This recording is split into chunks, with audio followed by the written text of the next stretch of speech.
Hello and welcome. I'm Fahd Husain. Islamabad is buzzing tonight, not just with activity, not just with protocol, but with anticipation of something far bigger. Because in the next few hours, this city will host what may well be the most consequential peace talks of our lifetimes. Delegations from the United States and Iran are arriving here, led by some of the most senior figures in their respective governments. And for the first time, in weeks of relentless escalation, there is at least a possibility, not a guarantee, but a possibility that the trajectory of this conflict could possibly change. And if that possibility exists today, which it does, it exists because Pakistan has delivered. Now, let's not understate this. These talks did not emerge out of thin air. They are the result of sustained, patient, and at times extremely difficult diplomacy. Pakistan has leveraged its relationships with Washington, with Tehran, with regional capitals to bring two deeply entrenched adversaries to the same table. In a conflict which is defined by mistrust, miscalculation, and mounting violence, getting to this point is itself a significant achievement. But even as Islamabad prepares to host these talks, the reality outside this room is far from reassuring. In fact, it is deeply troubling. Because the ceasefire that created this opening is already under strain. And the reason is not difficult to identify. Israel. In the past 24 hours alone, Israeli strikes on Lebanon have killed hundreds of civilians and injured many more. Entire neighborhoods have been reduced to rubble. Hospitals are overwhelmed, families are mourning, and this is happening at a moment when the world is trying desperately to step back from the brink. Now, here is where the situation becomes more complicated. Let me explain. This is the map of Lebanon, and what you're seeing right here, this is the border with Israel, and this red area that you are seeing is the Lebanese territory which has been illegally invaded and occupied by Israel. Now, this is the Litani River, strategic river which divides North Lebanon from South Lebanon. If you remember, in 2006, in the big Lebanese Hezbollah and Israel war, this was where the Israelis were also bombing and trying to cut off south from the north. This is exactly what they're trying to do once again, and only in the last few days they have stepped up their attacks on Lebanon. Now, these cities are the ones that have been targeted by Israel, and as you can see, from the south all the way to the north to Beirut, where Israeli planes are targeting indiscriminate firing and attacks and killing and murder of innocent people of Lebanon. 1,700 civilians in Lebanon have been killed since March 2006, and at least 254 civilians were killed only in one day yesterday. So this is after the ceasefire was announced. This shows you exactly how Israel is trying to play the spoiler. In return, in retaliation, Hezbollah is taking the attacks back to Israel as it should in self-defense. And these are the areas including Haifa, which is a very strategic port of Israel, where Hezbollah have targeted. Mind you, please keep this in mind, that Hezbollah is targeting military installations, military targets, whereas Israel, as we've seen, has resorted to what it has been doing in Gaza, which is absolute targeting of civilians. Now, based on all of this, as you can see, that Lebanon has become the center of dispute even as we come very close to the ceasefire agreement. The original post by Prime Minister Shehbaz Sharif, which came yesterday, mentioned very clearly, as you can see, where he says that the Islamic Republic of Iran and the US of America, along with the allies, have agreed to an immediate ceasefire everywhere, including Lebanon. So this was the key point, and obviously because this post, this announcement, we can safely assume had the concurrence of all concerned, including the US, clearly something changed afterwards. Now, if you look at what happened later on, you can also now see that as a follow-up, the Prime Minister issued this post which says, violations of ceasefire have been reported at few places across the conflict zone which undermine the spirit of peace process. I earnestly and sincerely urge all parties to exercise restraint. So the very fact that the Prime Minister of Pakistan has had to publicly acknowledge that these violations of ceasefire can actually put this entire effort into danger means that it is a serious issue. And as I said earlier, there is absolutely zero doubt that the country responsible for this, being the spoiler that it is Israel. Which is why when this statement came today from the Ministry of Foreign Affairs of Pakistan, it reinforced what the Prime Minister had said. The statement says, Pakistan condemns in the strongest terms the ongoing Israeli aggression against Lebanon, resulting in the loss of innocent lives and the widespread destruction of infrastructure. Then the statement says, the Israeli actions undermine international efforts to establish peace and stability in the region and constitute a blatant violation of international law and fundamental humanitarian principles. So clearly Pakistan is now stepping up pressure on clearly Israel, of course, but more importantly, urging the United States, if you read between the lines, to make sure that Israel is reined in from playing the spoiler with its aggression on against Lebanon. That is the major flashing red light right now, because as you can see, Pakistan is not the only country who's been constantly referring to this problem. This is the post from the speaker of the Iranian parliament, who is possibly going to be one of the negotiators, and he also says very clearly that Lebanon and the entire axis as Iran's allies form an inseparable part of the ceasefire. PM Shehbaz Sharif publicly and clearly stressed that the Lebanon issue, there is no room for denial and backtracking. So again, it shows clearly how the position of Pakistan and Iran is now in many ways similar, pointing towards Lebanon and Israeli aggression as the major problem. And the whole world actually agrees with what we are saying, because it is clear as day. Everyone knows the role, the dirty role that Israel is playing, which is why you see the French president saying that he expressed full solidarity in the face of indiscriminate strikes carried out by Israel in Lebanon today. And then he says they pose a direct threat to the sustainability of the ceasefire. He's absolutely correct. And then, of course, if you look at the European Council statement, it also very clearly says that we call upon all sides to implement ceasefire, including Lebanon. There is a consensus which is building that Israel must stop. But then, as we have seen in the past, the only country that can actually rein in Israel is the United States, which is where the weekend talks become very important. Now, clearly, there is a fundamental disagreement over what this ceasefire actually means. Pakistan, as we've been talking about earlier, which brokered the deal along with Iran, maintains that the ceasefire applies across the region, including Lebanon, as I just mentioned to you and showed you the tweets of the Prime Minister. But the US and Israel have now taken a different position, arguing that the operations in Lebanon are not covered under the agreement, which, as we've just argued, clearly is not what was agreed upon, apparently. Lebanon is not part of the ceasefire. That has been relayed to all parties involved in the ceasefire.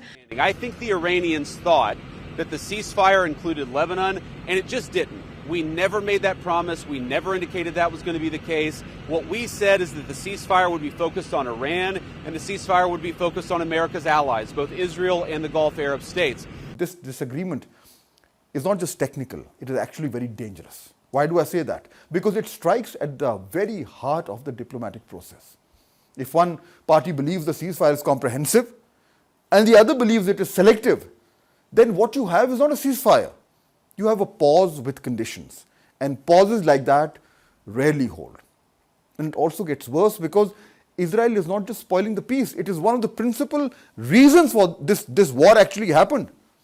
A detailed account of this reveals that Israeli leadership presented this war to Washington as something which would be quick and sharp and decisive.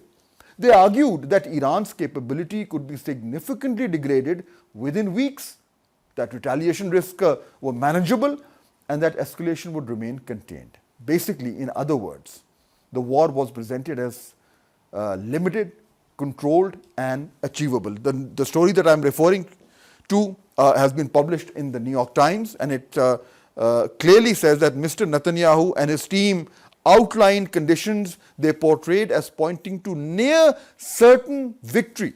Iran's ballistic missile program could be destroyed in a few weeks, they argued. The regime would be so weakened that it could not choke off the Strait of Hormuz, and the likelihood that Iran would land blows against the US interest in the neighboring countries was assessed as minimal. So now, if you look at all this, you know clearly how flawed that assessment was, and we are now suffering because of that. Now, the Strait of Hormuz, of course, became the center of the crisis.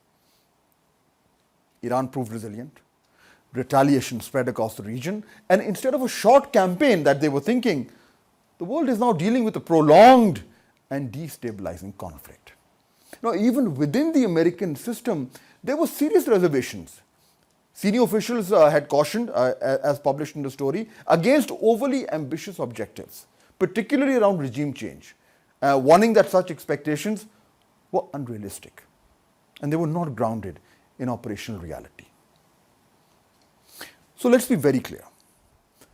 This war was not just fought, it was sold. Sold as quick, sold as decisive, sold as manageable. And today, those claims stand horribly exposed. Which is precisely why Israel is now escalating again, because escalation delays accountability. And that is why Israel has become the biggest spoiler for peace. Now, let me pause here for a moment, because there are times when analysis is not enough. There are times when you have to call things by their name. What we are witnessing first in Gaza and now again in Lebanon, it's not collateral damage. It is a pattern of overwhelming force used again and again against people who simply cannot defend themselves. We saw it in Gaza. Entire neighborhoods flattened, hospitals hit, families wiped out, and the world watched, debated, and issued statements. And now we are seeing it again in Lebanon. More civilians dead, more homes destroyed, more lives shattered. And we are told this is necessary. For what? For security? For deterrence? Or simply because no one has been able to stop it? Because let's be honest, if any other country did what Israel has done in Gaza and is now doing in Lebanon, it would be called exactly what it is: state terror. But when it comes to Israel, the language changes, the standards shift, and the accountability disappears. That is the problem. Because a country that believes it can act without consequence, that country eventually stops caring about consequences. And that is when it becomes dangerous. Not just for its neighbors, but for the entire region and the entire world. Because you cannot build peace while one actor believes it is above the rules. You can't have stability when bombs are used as policy, as Israel does. And you cannot expect dialogue to succeed if at the same time cities are being reduced to rubble, as Israel is doing. So yes, this has to be said. Israel today is not just part of the conflict. It is the biggest obstacle to peace. Now look at the broader picture. Inside the US, this war is deeply unpopular. There are divisions, political fractures, and growing questions about cost and purpose. Markets are reacting. Again, oil rising, equities falling as uncertainty spreads. Now right here you can see, this is before the ceasefire. You can see how high the oil prices were.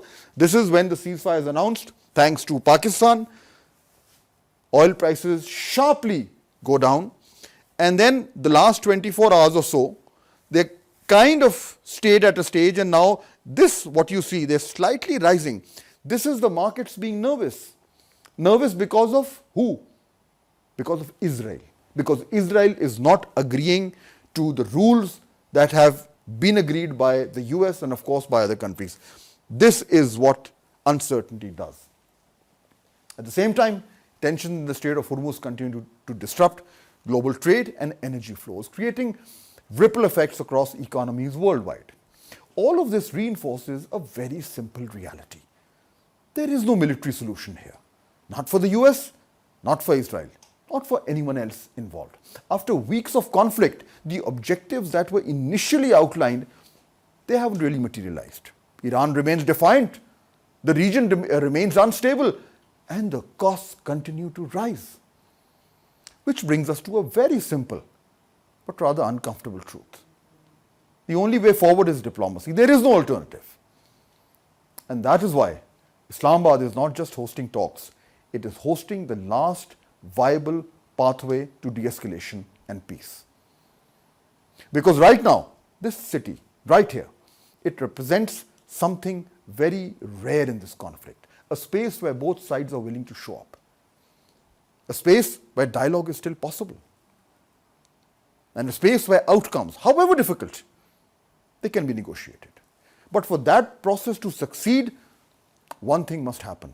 The escalation must stop. And that means Israel must be restrained.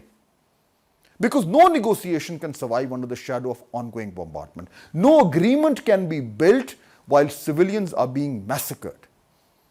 And no peace process can move forward if one party continues to escalate. This is where the US faces its most important test. Because it cannot support diplomacy in Islamabad and allow escalation elsewhere. At some point, a choice has to be made. And that choice will determine whether these talks succeed or fail. Because failure is not theoretical. Failure means renewed escalation. Failure means deeper instability. And failure spreads across borders, across markets, across societies. That is why the world is watching Islamabad tonight. Not with certainty, but with hope. Because despite everything, there is still a chance, a fragile chance, but a real one. And that chance exists because Pakistan stepped forward when others hesitated. It stayed engaged when others disengaged. And it created a platform when none existed. That in itself is a remarkable achievement. Now the question is whether the parties involved can rise to the moment, because the opportunity is here, the platform is here, the world is watching, and the cost of failure is just too high.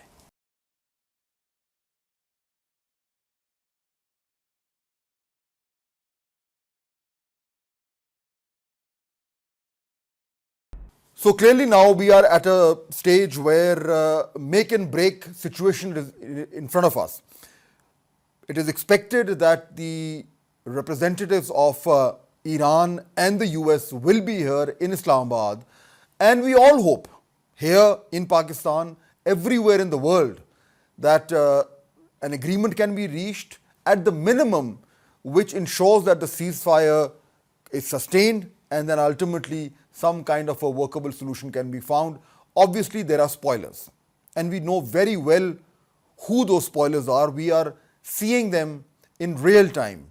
It is no secret that Israel has been opposed to this ceasefire, and what they're doing in Lebanon for the last couple of weeks, and especially yesterday, shows very clearly that they would do everything that they can to make sure that somehow this ceasefire does not persist, which essentially means that it's a huge challenge, not just for the US and Iran, but for the host, Pakistan also. What are those challenges and how can we navigate them over this weekend? To discuss this, I'm joined by a guest who has not only seen all of such important developments in his long and very distinguished career, but is also has had experience of handling and managing strategically difficult situations. Lieutenant General retired Mohammad Saeed joins me today, former Chief of the General Staff of Pakistan Army as well as a former Corps Commander. General Saeed, welcome. Assalamu alaikum, Fahd. Thank you very much. Thank you. General Said, obviously, there's much to discuss today, but I really want to start from a place where I left off yesterday in this program, which is the fact that against all odds, Pakistan has managed this huge success, and it's not just a success for the countries concerned, but for the whole world.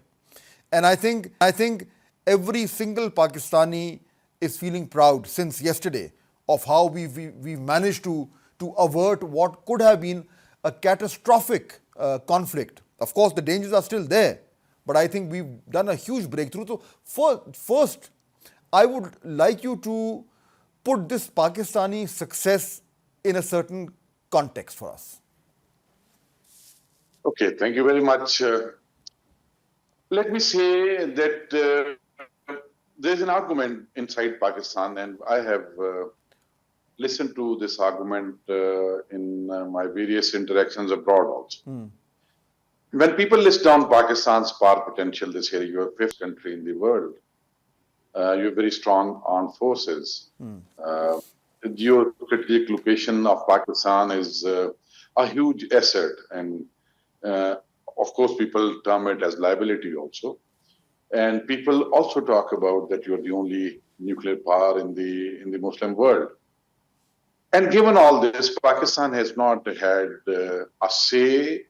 Pakistan has not had a confidence to interact in the region and in the global arena, which matches its power potential. This has been an assessment by many analysts internationally. And I would say correct to a great extent. And this is what where we are today, where Pakistan's relevance, Pakistan's image, Pakistan's cumulative power potential stands in the light of world attention. It is now getting a focus, a recognition by everyone in the world from east to west. So what I would say, the event, Pakistan's brilliant diplomacy, Pakistan's relevance, which was truly an asset, relevance both with Iran and US and other parties to the conflict, except Israel. That has helped Pakistan's political and military leadership to enable Pakistan to stand on its own 2 feet, much taller than what ordinarily Pakistan did. And you can say that it is a start of an era where Pakistan now would interact in sync with the power potential it has, and according to what it really deserves. And General Said, this obviously hasn't happened over. We've been investing in relationships, personal, professional. We've reached out, we've engaged with important people over time. And I think things have just come together at the right time for us. And which is why I think we've been able to navigate this. In my opinion, this is no less than a minefield that we've been able to negotiate and successfully put together this ceasefire.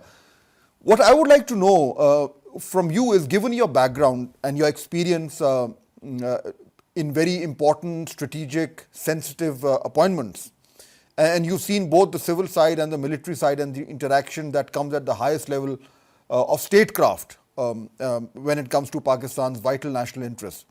If we look at the way that we've been able to put this ceasefire together, from where I look at it, General Said, I feel that the key people that we've interacted with or must have interacted with would include, of course, the US President, who we know that Field Marshal Asim Munir has been in touch with him. Then, of course, we also know that Vice President Vance and Steve Witkoff are people that we've been talking to.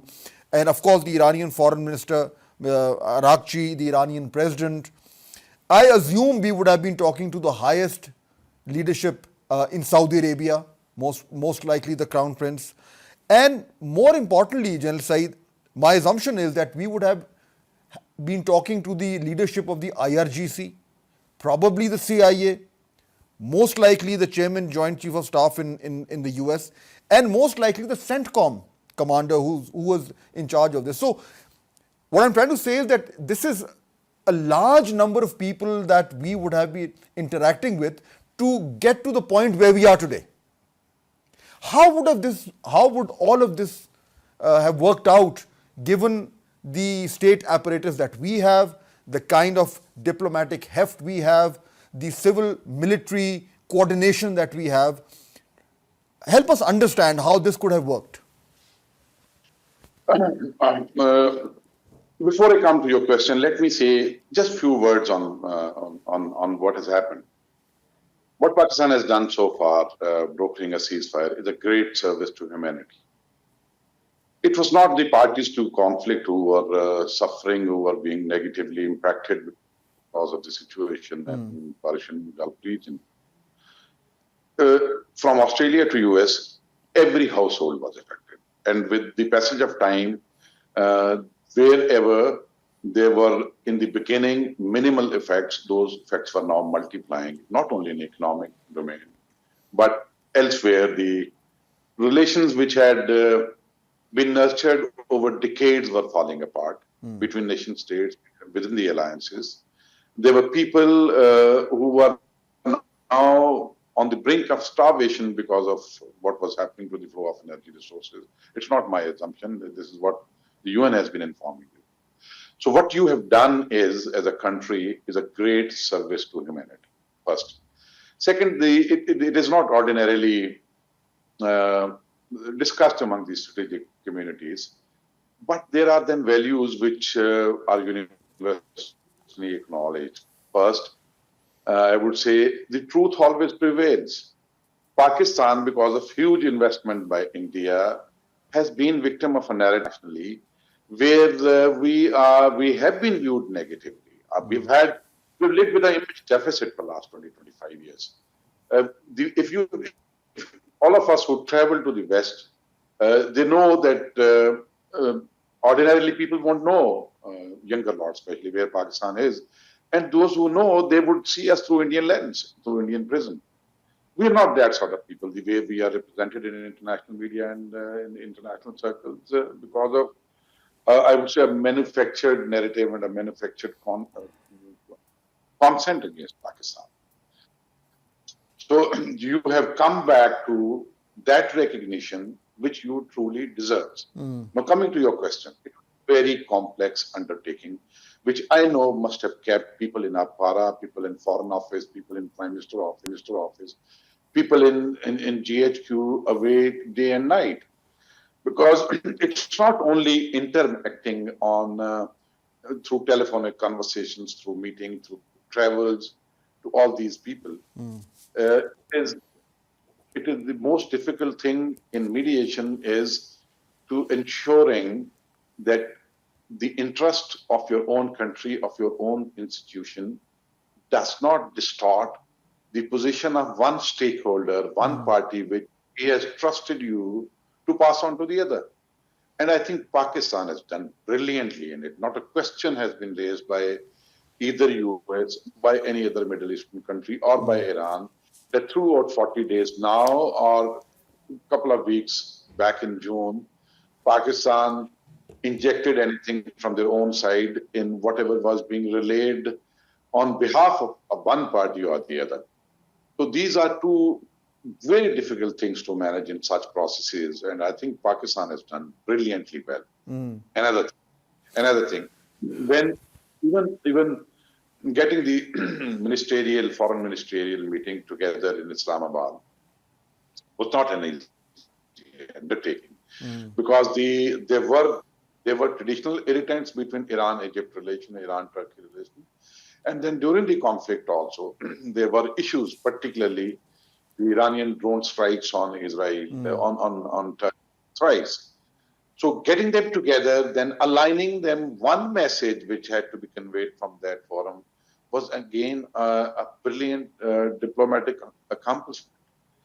And after the foreign ministerial huggle in Islamabad, we all know that then there was a sudden escalation, which apparently everybody thought was now very difficult to control. And when the things were moving towards the brink where there were people visualizing perhaps where there are going to be some nuclear capability likely to be used by the US or Israel. And things were moving out of control in last 4 hours, every minute. And then both not only the intelligence and military in Pakistan on one side and political leadership on the other side, backed up by foreign office, everyone was reaching out to their counterparts in Iran, in US, in Saudi Arabia, in Qatar, to Turkey, to Egypt, and there were regular interactions with China. There were regular interactions with the UN. And there were few people who were doing it, the principals who were doing it. The staff was providing them inputs regularly, very accurate inputs. And the principals were doing it flawlessly. This was a massive exercise, I think, unique in Pakistan's history, not because of the complexity of the situation, because of the fact that your principals had to, primarily 3-4 of them, deal to so many leaders at the same time in conflicting requirements from all sides, maximalist positions from all sides, yet brokering this ceasefire. They're going to be in months ahead, a lot of stuff written on it. And when we come to details, that in matter of hours, what kind of details were handled by the principals from the political military side, it is going to be mind-boggling, let me tell you. And of course, we've been able to bring the situation to a level where now these two opponents are going to be sitting across the table face to face, hopefully in the next day or two. Obviously, a lot has been achieved, but the next few days, General Saeed, are very critical. As we know, that situation is still very uncertain, and Israel is trying its best to try and act as a spoiler.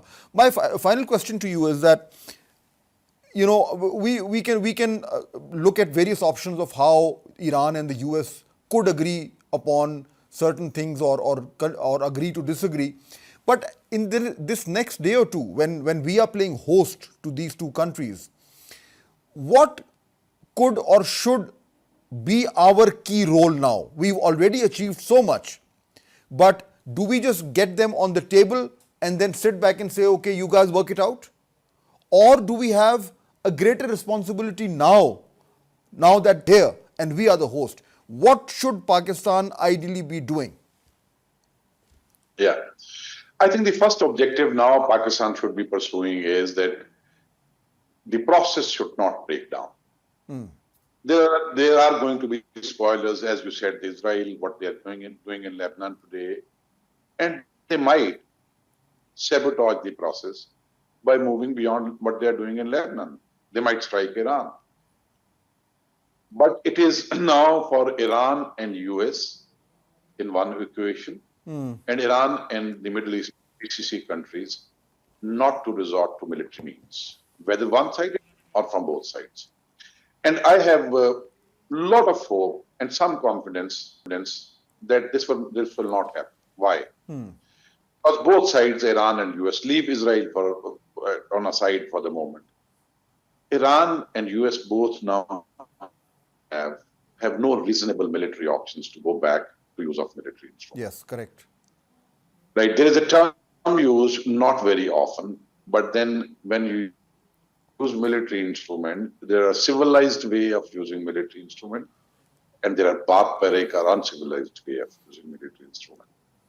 So I don't think both sides now have any civilized ways of using military instrument which would promise results, realization of objectives from both sides. So this one thing, there's assurance that they will not go back to use of military means. Now, other than Israel, what could be spoiler, what could create difficulties in this process to move forward would be the positions Iran has taken and the position it has taken. And then there are 5 points which lie in the center of both those positions. So I would hope that the discussion starts from those 5 points, and then moves on to the respective positions. Because those 5 points provide a framework for conducting negotiations, even those two divergent set of conditions, which are very difficult. So when there are good conversations on the first 5 points, which are which have been shared by Pakistan with China also, and there is consensus on it, then there is a good promise. So I would say the first objective should be that when they sit together on the table, there should be a hope, and Pakistan will play an effective role to that end, that this process has to be sustained, no matter how difficult it becomes to take it to a logical end. So sustenance of this project, these conversations not breaking down, this forum not diluting, should be a very important objective. Pakistan is in a good position to realize this objective because of its relevance, both with Iran. Thank you very much, General Said, for sharing your analysis with us. It's been a pleasure speaking with you. As you were hearing, General Said, I think it's absolutely clear that the challenge for Pakistan now is to make sure that in the next day or two, when negotiations are taking place here in Islamabad, that they don't break down. And you know, the way that we are looking at the situation unfold, as I mentioned earlier, what Israel is doing in Lebanon, the naked aggression and the murder and killing of innocent people that it is doing without any obstacles from the US. Iran has obviously said very clearly that it is unacceptable to them that the ceasefire that we have announced or we have mediated does not apply to Israel. So there is this fault line which will need to be addressed when these delegations are here in Islamabad and talking to each other, and that's where Pakistan will come in. So the first challenge for us was to get these people on the same table here in Islamabad. We've successfully achieved that. The second is, as you just heard General Said say, that to make sure that this process continues, because still so much can go wrong. And that's why once these delegations are here in Islamabad, the key relevant players, which include, of course, China, very important, Turkey, Egypt, Saudi Arabia, all these important countries will have a stake here in Islamabad, in the Islamabad process, to make sure that despite all the differences and despite all the posturing and the aggressive statements that are coming from both sides, despite all of this, they keep talking to each other. And when they leave from Islamabad, they leave with a commitment that the ceasefire will continue and that the basic framework for an understanding, a lasting agreement is there. It sounds very difficult, but we've already achieved so much that I think it would be absolutely in the fitness of things to hope that the next 2 days, 1 day, 2 day, this weekend will produce more important, significant and encouraging results. We'll take a short break here. When we come back, much more to come. We will be joined by a guest from Europe or the European continent, or more specifically from a country that could have played a much larger role in this conflict but somehow hasn't. So we'll talk a bit about that after this break.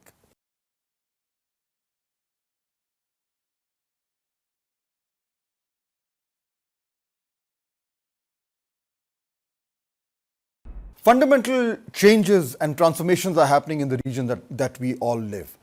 In the last 40 days or so, the entire dynamics of the economies of Gulf, West Asia and the larger region have changed. The geopolitical realities have changed, are in the middle of major transformations. There will be winners, there will be losers.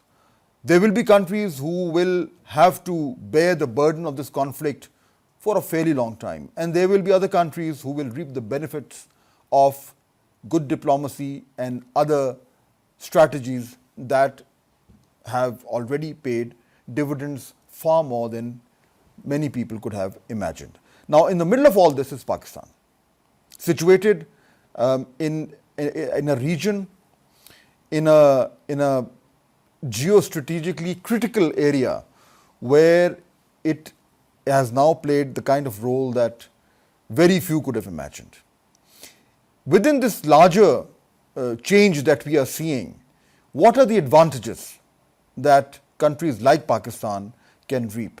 How can we recognize the actual nature of change and try and use them for our advantage, given the fact that we are already far ahead of the curve? We've read the situation far better than other countries, and we are in most ways the driver of where this entire conflict goes. So based on all of these very important and critical changes happening in real time in front of our eyes, let's analyze this situation from a Pakistani perspective. Joining me to discuss all this is Professor Adil Malik.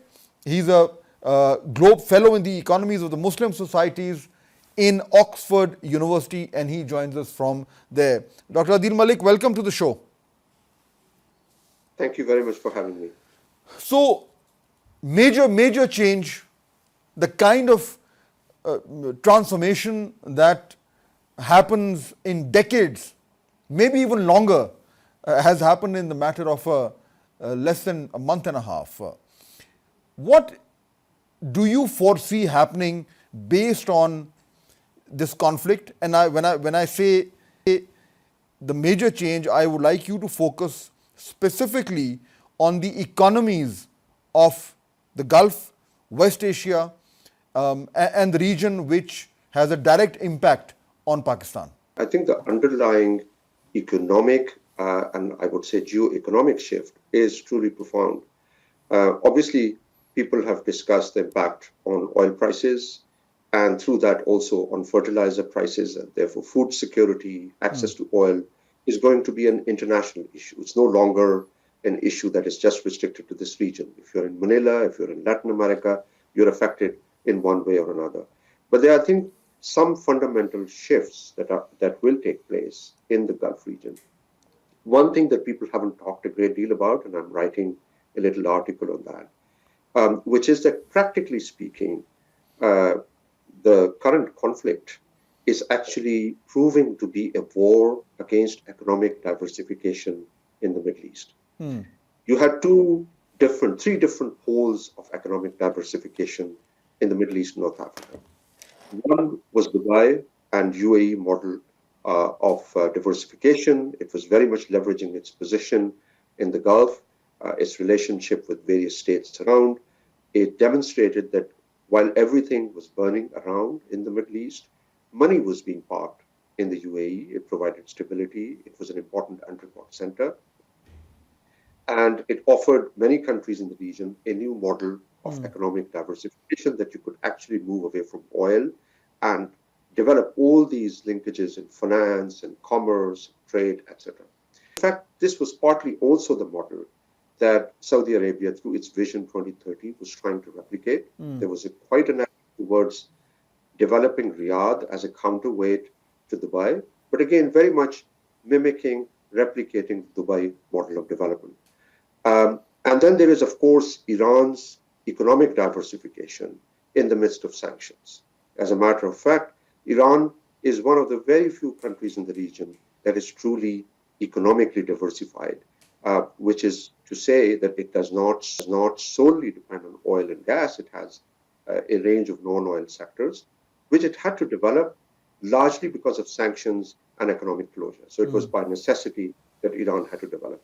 Now, if you zoom out the conflict and what's happening, and obviously economic historians are going to write about this major episode in world history, they would agree that this war ultimately ended up being a war against economic diversification, because Iran's industrial capacity is affected. Saudi Arabia's Vision 2030 plans, they might still succeed, but there are major question marks. If Saudi Arabia was expecting investments from other countries, FDI was a major component of Saudi Vision 2030. That is going to be jeopardized, at least in the near term. And Dubai's model of development is under attack. Dubai might come back, but I think that this has been a major puncture point already. The FT showed, 1 in 8 UK citizens who were there have most of these, the majority of these citizens are back. And so once there is that impact, that remains. Let me bring you to, what impacts us the most, which is the economic vulnerabilities in Pakistan. Now, I've been talking about this entire week because I think I'm definitely not the only one who's now realizing that at a time when we are displaying our military muscle and our diplomatic muscle, our economic weakness has become much more acute and it has come under greater focus. And I think everybody in Pakistan, I hope, and especially amongst the leadership circles, would now be thinking, how can we utilize the advantageous position we enjoy right now? And how can we leverage this regional change that is happening in front of our eyes, the change in which we are actually a major part of it? How can we use that to our advantage? So basically what I'm trying to ask you is that if you look at this entire massive change that has happened that you are referring to, and you're saying that this is the diversification of the economies are going to be impacted. So what does Pakistan need to do to A, recognize this change that you are referring to, and B, take advantage of it? How can that be done? Look, one of the great impacts of this war is going to be on the Gulf outflows. Gulf countries provide support to Pakistan, to Egypt, to Jordan, in the guise of central bank deposits, investments, etc. Those investments could possibly be affected. Probably not too much, but I think as the conflict prolongs, the ability of these Gulf states to bail out neighboring states would be affected. And secondly, remittances are a hugely important component of our foreign exchange inflows. They could be affected. So let me just set that at the base level. But at the same time, I think I'm really delighted that Pakistan was able to return money honorably to UAE. And it not only returned the money, it's established a new principle that we would like cooperative relations with our Gulf states, but we would not like this money to be used as a geopolitical instrument. I believe that this new moment of opportunity that Pakistan could only be realized if we have greater synchronicity between our domestic politics, our economy, and our geopolitics. Can you explain that a little bit? I think that's important. The synchronicity that you're referring to. Yes. So I think the larger point I want to make is that Pakistan probably is one of the most pivotal states in West Asia. Right? I think of Pakistan as a transition zone. The north of Pakistan is where Central Asia meets South Asia. The south of Pakistan is where the Middle East meets South Asia. So the Russians have always described it as a kind of zipper state. It's a zipper between two different blocks, the Eurasian blocks. But I think the historical political economy of this region, the way the British governed it, was that they governed our part of the world as a frontier region. The problem with the frontier region is that they're more likely to become client states. They don't have individual agency, and they're dependent on outside support through geopolitical realms. So for the last 60, 70 years, we've used our geographic location to manage and leverage that location to get rents. But that needs to change. That needs to change right now with this opportunity. Absolutely. So going forward, we want to maintain our excellent ties with the West, with the Gulf countries, but we have to position our geography to create new economic opportunities. So, for example, you might recall that we used to be taught in our textbooks in Pakistan studies about something called the RCD, the Regional Cooperation for Development, and that was an initiative very much under the broader ages of the Cold War, and it tried to get greater trade and connectivity linkages between Turkey and Pakistan. I think what we need to do is kind of revive some of these initiatives, leverage our position in the region. Dr. Adil Malik, what I have been constantly arguing is that whenever such a crisis happens, then suddenly we realize that we need to undertake radical reform, that we need to introduce more austerity in our system, that we need to reduce our dependency on external factors. All of this happens when we are under pressure. And once that pressure eases off for one reason or the other, we go back to our old habits. And I completely agree with you that fundamentally our elites are used to a certain system in which they are so comfortable that there is no incentive for them to undertake the kind of reforms that Pakistan needs.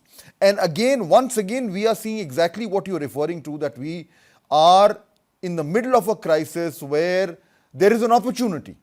And the opportunity suggests that business as usual cannot and must not continue in Pakistan.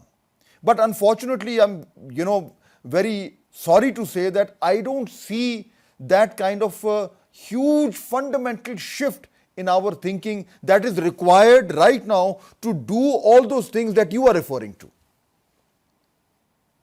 Indeed. I mean, you need two things for this. You need a new political settlement between various partners. I'm not just talking about parties. I'm talking about different members of the ruling coalition. Business is key part of it. Our business has mainly thrived under economic protection, heavily guarded by tariffs and non-tariff measures.